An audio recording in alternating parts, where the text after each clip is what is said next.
నమస్తే, నా పేరు Anitha. Welcome back to my channel. ఇవాళ నా ఛానల్లో పుదీనా రైస్ చేద్దాం అనుకుంటున్నాను. దానికి కావాల్సిన పదార్థాలు, తయారీ విధానం చూపిస్తాను. Follow me.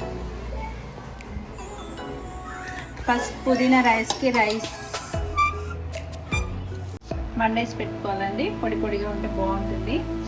1 కప్ పుదీనా, దీన్ని మిక్సీలో వేసుకోవాలి. దీన్ని ఫ్రెష్గా కడిగేసి కొంచెం క్లాత్లో వేసి పెట్టేసుకుంటే బాగుంటుంది. అలాగే మీరు స్పైసీగా తినాలనుకుంటే మిర్చి ఎక్కువ వేసుకోవచ్చు. నేను 4 తీసుకుంటున్నాను. అలాగే కొంచెం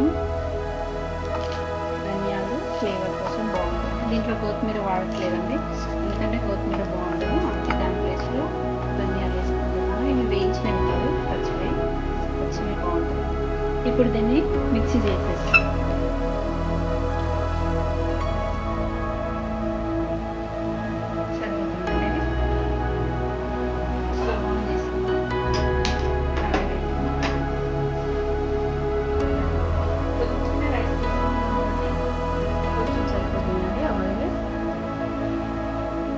ఆయిల్ హీట్ అయిందండి.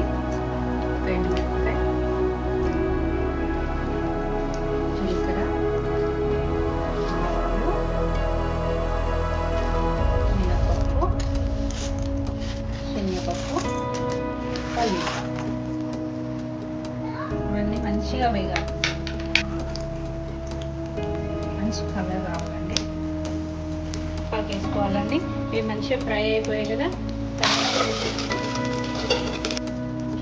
తర్వాత కొంచెం పసుపు, కొంచెం సాల్ట్, టేస్ట్కి సరిపడంత. తర్వాత ఇప్పుడు మిక్సీ పట్టుకుంది పేస్ట్ ఇందులో వేసేస్తాం.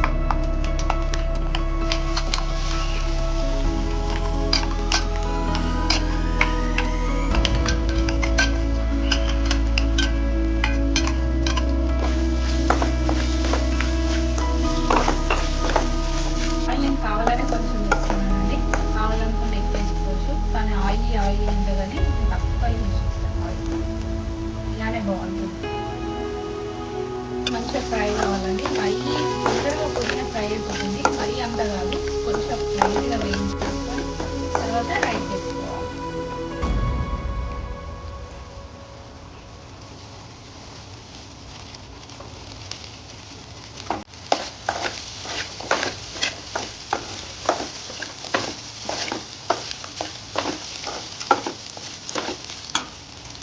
స్టవ్ ఆఫ్ చేసేసుకోవాలండి.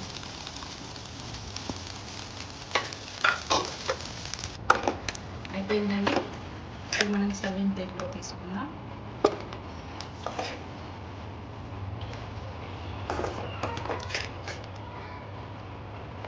అంతే అండి, పుదీనా రైస్ 2 మినిట్స్లో అయిపోతుంది. లంచ్ బాక్స్ కానీ మార్నింగ్ బ్రేక్ఫాస్ట్ కానీ బాగుంటుంది. Thanks for watching my video. Please like, share, comment, subscribe.